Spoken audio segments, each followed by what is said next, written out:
5 février 1979, 5 février 2023, cela fait 44 ans que Denis Sassou Nguesso a fait irruption au premier plan de la vie politique de notre pays. C'est une date que tous les Congolais ont en tête, c'est une date que la plupart d'entre eux maudissent tant nos difficultés se sont accrues depuis cette date.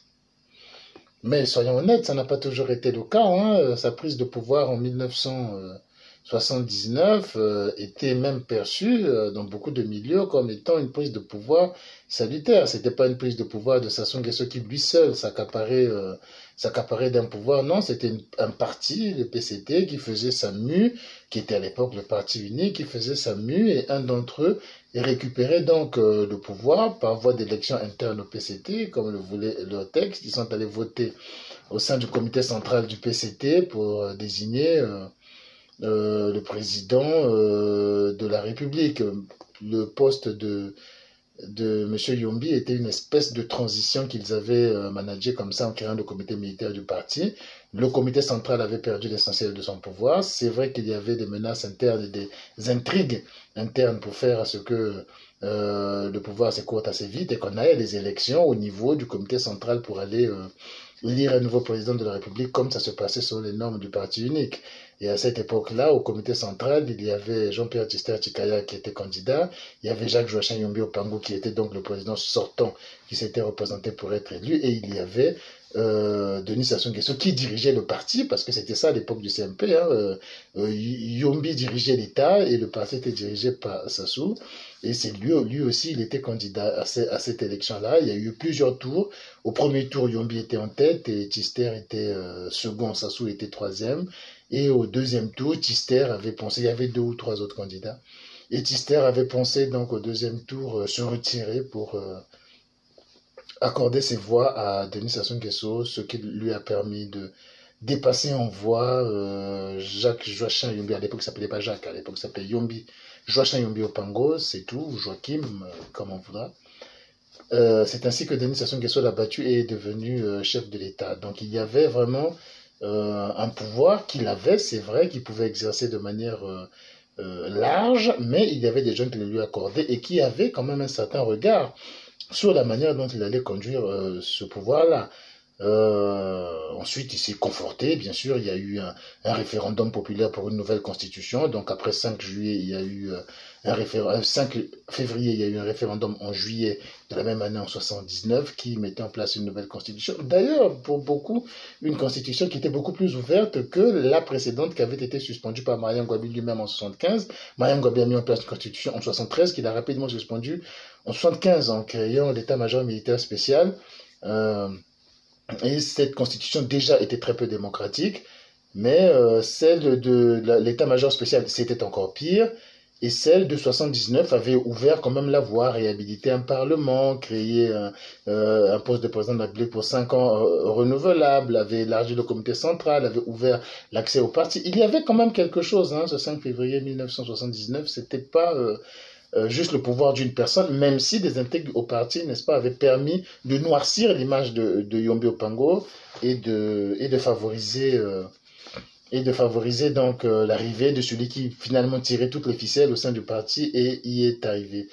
Lorsqu'il est arrivé, il a eu aussi la chance d'avoir cette embellie financière parce que son arrivée coïncide avec la révolution iranienne qui a fait grimper les cours du pétrole, hein. Je crois que le pétrole était passé de quelques dollars, de 7-8 dollars, à pratiquement 80 dollars en quelques mois. Ça l'a beaucoup profité, la découverte d'un nouveau champ pétrolier.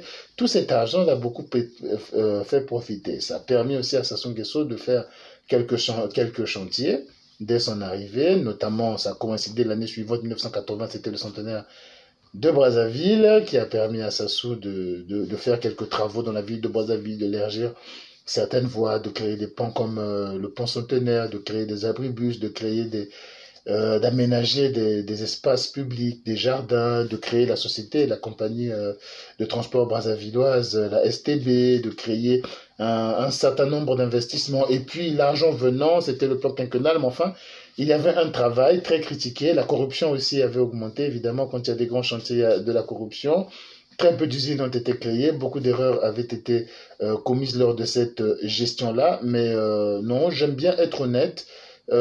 Sassou Nguesso, Sassou un premier mandat n'était pas forcément le pire de ce que nous avons connu. Non, pas du tout. Il a fait ce qu'il a pu. Mais vous savez, le malheur du pouvoir, c'est la durée. Plus on dure au pouvoir, moins on a envie de faire, plus on s'accapare des postes et des pouvoirs, plus on fait confiance à des proches, à des parents et cousins. Et lorsqu'on arrive au deuxième mandat de Sassou qui commence en 1984, c'est la catastrophe. C'est-à-dire qu'il y a une réunion du comité central au bout de 5 ans, une commission du comité central qui renouvelle le mandat, qui c'est comme ça que ça fonctionnait. À partir de là, c'était la catastrophe. C'était l'arrivée de l'État policier, c'était la montée en puissance d'un certain nombre d'officiers et qui dépassait maintenant les civils en importance. C'était l'État qui tournait autour de la sécurité d'État. On ne pouvait plus parler librement. Les gens se faisaient arrêter pour un oui ou pour un non, bien que ça ne durait pas longtemps, bien que on a connu pire dans le passé du Congo. Mais le régime a commencé à s'enliser en ce moment-là, jusqu'à arriver à la conférence nationale dans laquelle nous avons fait partir ce monsieur. Mais très curieusement, ce monsieur a ressurgi. Il a ressurgi par nos propres erreurs, par nos propres fautes, par nos propres calculs politiciens, parce qu'on nous a éduqué que la politique, c'était le mensonge. On nous a appris que la politique, c'était l'entourloupe, c'était de trahir ses convictions pour atteindre un certain but. Et ben, au lieu de mettre fin à ce régime et de mettre des lois, des dispositions qui allaient faire que ce type de personnes qui ont commis les erreurs que nous lui reprochons, les détournements de fonds, le tribalisme, tout ce que nous avons reproché à la conférence nationale de l'administration aurait dû se conclure logiquement en me disant que ces personnes qui ont été pris la main dans le sac dans de tels comportements, dans de tels usages, non plus à se présenter pour diriger notre pays, mais non parce qu'on avait besoin d'eux. Nous les avons rappelés parce qu'il fallait faire des alliances pour essayer de casser d'autres. Et ben voilà, on les a ramenés en importance, on a réussi à les faire élire et jusqu'à ce qui s'est passé, vous connaissez la suite. Je parle de tout cela avec un certain pincement au cœur parce qu'il vient de m'arriver quelque chose donc cette nuit même, parce que je me trouvais dans une veillée d'un compatriote qui est décédé, qui a perdu... qui est décédé, qui n'a pas perdu, c'est lui que je connaissais, c'est un homme politique, monsieur Henri Pémont, qui nous a quittés assez brusquement et à la surprise générale à moins de 63 ans. Et donc, je vais rarement dans les manifestations congolaises, mais bon, c'était un militant, j'ai tenu quand même à lui rendre hommage et à donner ma petite dîme. Et je me suis retrouvé à cette veillée. Vraiment, je ne sais pas si j'en ai fait 5 en 7 ans que je me suis retiré du Congo. Même des réunions congolaises, je n'en ai pas fait 5. Donc j'essaie de me tenir un peu le plus à l'écart possible. Et ben, cette soirée m'a donné raison parce que là, je rencontre un personnage qui m'a dit, mais non, mais dans un de tes messages vidéo ou écrits, je ne sais même pas très bien. Il m'a appelé à l'extérieur. Hein. Dans un de tes messages vidéo ou écrits, tu avais dit que... tu avais donné un commentaire sur la mort de Marien Ngouabi qui ne m'a pas plu et il s'est mis à me menacer. Fais attention à toi, fais attention à ce que tu dis, il faut que tu corriges ça. Voilà un peu l'ambiance dans laquelle nous vivons, où des gens ne comprennent pas en fait, ni même l'analyse politique, ni même l'analyse historique, ni même la capacité de pouvoir dire qu'il existe plusieurs hypothèses à une chose. Non, il faut dire la sienne. Les gens vont vous haïr parce que vous avez dit que les Souba n'a pas pu payer les salaires à tel mois, ils vont vous haïr pour ça. Les gens vont vous haïr parce que vous avez dit que à Boko, il n'y a pas que des Congo Boko, il y a des Lari à Boko, il fallait pas le dire. Les gens vont vous haïr parce que c'est très difficile de parler. Et là, je ressens encore... D'ailleurs, pour finir avec ce monsieur-là et ses menaces, je lui ai souri, mais je le rassure que ces menaces ne m'ont absolument pas fait peur. Mon opinion n'a pas changé, c'est-à-dire que il y a plusieurs hypothèses que la mort de Marien Ngouabi, il n'y en a aucune qui est vraie. Et d'ailleurs, des gens qui commencent par vous parler en vous disant tu avais quel âge à la mort de Marien Ngouabi pour en parler.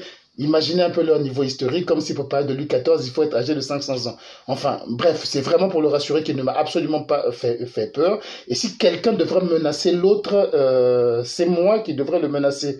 Parce que je ne sais pas s'il est conscient, mais je suis un peu plus important pour ma communauté que lui ne l'est pour la sienne. Je ne dis pas son nom pour la simple raison que il peut se faire massacrer, tabasser n'importe quand, et cette vidéo sera le témoignage que c'est moi qui ai donné le mot d'ordre pour qu'on s'en prenne à lui. Donc je ne dis pas son nom, mais c'est pas très judicieux, je pense, de sa part, de s'embarquer comme ça pour venir me menacer. Je ne sais pas qui lui a dit qu'il avait une quelconque importance ou qu'il était en capacité de me faire peur. C'est totalement idiot, mais ce genre de personnage que j'évite, justement, les raisons pour lesquelles je ne sors pas, ben, il y en a beaucoup. Mais t'inquiète pas, ton nom sera transmis à qui de droit, mais à ton tour, essaie de ne pas menacer les gens de la sorte, parce que tu ne connais pas les réactions des gens, tu ne connais pas comment certaines personnes peuvent avoir des réponses extrêmement froides, et des choses peuvent arriver sans même que tu saches qu'ils les ont, sans même qu'ils les ont commanditées. Je ferme la parenthèse, mais c'est en fait dans ce climat, dans ce milieu de difficulté de s'unir pour faire quelque chose, parce que chacun défend ses intérêts personnels,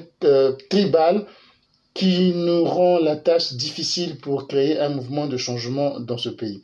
C'est quelque chose d'extrêmement important, et même stratégiquement, je vous dirais que je n'ai jamais cru à cette affaire où tous les Congolais du nord au sud, d'est en ouest vont se lever pour aller revendiquer leurs droits, pour aller non. C'est toujours, les luttes politiques, c'est toujours un des groupes qui se battait, qui finit par l'emporter parce qu'il était le mieux organisé, le plus prêt, avait le leader qu'il fallait, avait les moyens qu'il fallait, et au moment venu se retrouve au bon endroit pour pouvoir bousculer les choses. Donc c'est pour ça que je dis, ne rêvons même pas de l'impossible. Ne rêvons pas de l'impossible. Chacun dans son milieu, chacun dans son réseau, qu'il travaille à faire avancer les choses, sans rêver d'une espèce d'union qui va naître, parce que depuis l'arrivée justement de Mariam Gwabi, qui sans doute pour lui est un héros, vous avez donc imaginé de quelle origine il est. Pour lui, c'est un héros. Moi, je dis, ce monsieur nous a apporté le tribalisme, ce monsieur était un gaspilleur de deniers publics, ce monsieur avait plein de défauts, et je ne vais pas avoir peur de le dire, et peut-être que un jour, parce qu'il y a beaucoup de fous dans ce monde et dans ce pays, je prendrai peut-être un couteau dans la rue pour l'avoir dit, je l'avais dit, et rappelez-vous toute cette vidéo que j'ai été sincère en le pensant. Et donc, depuis cette arrivée, depuis ce climat-là, le Congo est trop divisé. Est trop divisé, trop tribalisé, et Sassou Nguesso justement travaille sur ces divisions-là, lui qui est un des grands travailleurs justement sur la question du tribalisme, qui a essayé de renforcer ce tribalisme-là pour nous s'entourer. Aujourd'hui, il ne se gêne, mais même plus. Même plus, il vous fait un gouvernement où 50% des ministres sont soit de sa région, soit de sa tribu. Ça ne le dérange plus, où les enfants sont placés partout, où il n'y a aucune loi en ce qui les concerne. Ils sont poursuivis partout dans le monde pour des malversations, pour des comportements qui seraient répréhensibles dans n'importe quel pays. Au Congo, il n'y en a plus, ils s'en fichent totalement. Nous sommes arrivés dans cette situation-là, c'est pas seulement par sa faute, mais c'est aussi parce que ces comportements-là a toujours essayé de défendre les siens. Quel que soit ce qui se passe, nous ont conduit à cela. Moi, vraiment, je peux en parler sans aucun problème, moi, parce que moi, ça ne me pose aucun problème lorsque je mène une analyse et que j'ai un problème et que je trouve que là, quelqu'un qui aurait été au pouvoir, qui serait de ma région, se serait mal comporté. Je l'ai toujours dit sans passer à côté. Et même là, j'ai eu des menaces. J'ai déjà eu quelqu'un qui m'appelait pour me dire, non, si tu continues à faire ça, tu risques de perdre ta base. Tu risques de perdre ta base parce que tu es en train d'attaquer, de critiquer les gens de ton propre coin. Oui, il faut un peu d'honnêteté en politique. Sinon, on répétera infiniment les mêmes erreurs. Donc, pour en revenir au 5 février et à ce qui peut se passer par la suite, moi, je demande simplement au peuple congolais, aux gens qui peuvent comprendre, qui peuvent m'écouter, de se tenir prêts. Tout simplement. C'est-à-dire qu'à la moindre faille du régime, il ne faut pas les rater. Parce que ce qui peut venir après peut encore être plus lent. Les gens qu'ils pensent mettre à sa place après lui, les gens qu'il prépare sont beaucoup plus jeunes, ils peuvent encore rester 30 ans, nous resterons 70 ans, 80 ans sous le joug du même système où certains sont en quelque sorte des esclaves et d'autres sont des privilégiés avec des droits qu'il faut multiplier par 1000, par 10 000, par 100 000 par rapport aux autres Congolais. C'est intolérable.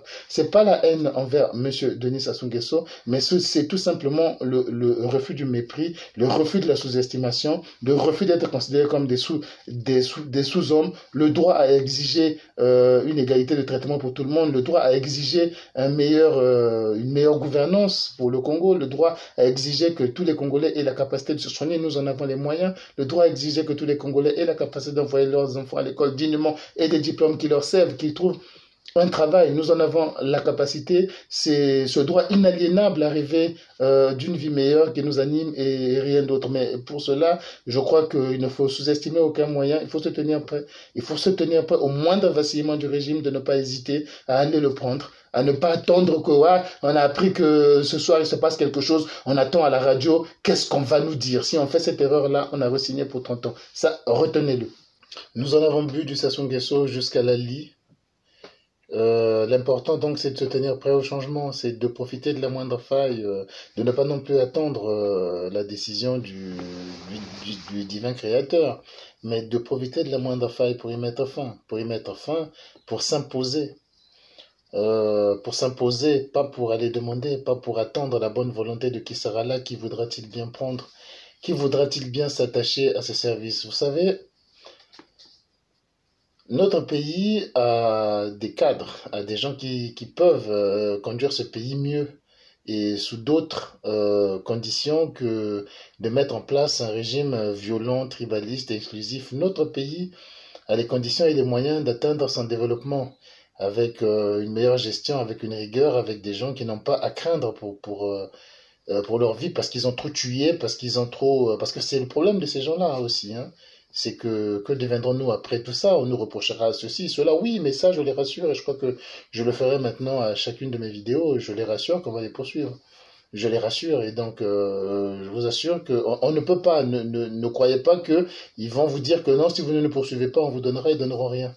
Ce sont des gens qui sont là, qui ont la volonté de rester éternellement, et ce n'est que par une pression populaire, ce n'est que peut-être pas forcément populaire, ça peut être aussi une pression de 4-5 personnes très bien organisées qui réussissent à déstabiliser les fondements même de ce régime et à renverser. Nous serons là pour les aider, pour les appuyer, pour les accompagner, sans aucun problème. La peur ne nous emmènera jamais nulle part. Travaillons à ce changement, travaillons à cette arrivée nouvelle, travaillons à cette nouvelle dynamique et je vous assure que nous pourrions y arriver. Mais soyons sérieux, concentrés et confions-nous à des gens qui sont dignes.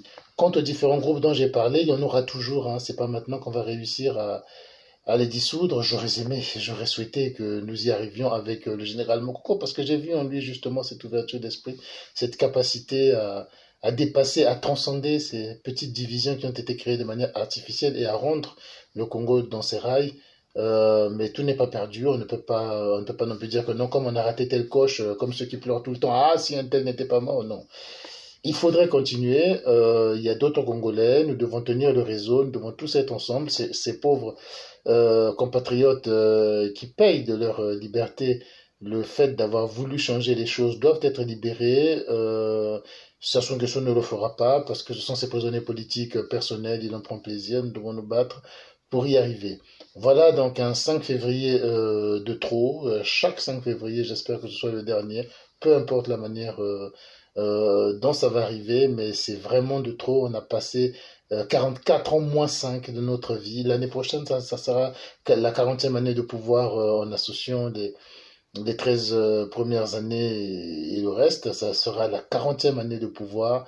Peut-être aussi c'est une question générationnelle. Celle qui était censée l'avoir mis dehors y est arrivée, mais par ses propres erreurs l'a remis. La génération suivante, qui est peut-être la nôtre, peine à y arriver. Il ne faudrait pas que les générations qui viennent après se disent que c'est pas notre tour. On laisse d'abord le tour des vieux intel avant que nous on prenne. Non, il faudrait arrêter de raisonner comme ça. Tout le monde doit prendre ses responsabilités. Et croyez-moi, en s'y mettant tous, chacun de son côté, il ne verra pas d'où viendra le coup. Et c'est la meilleure façon de faire.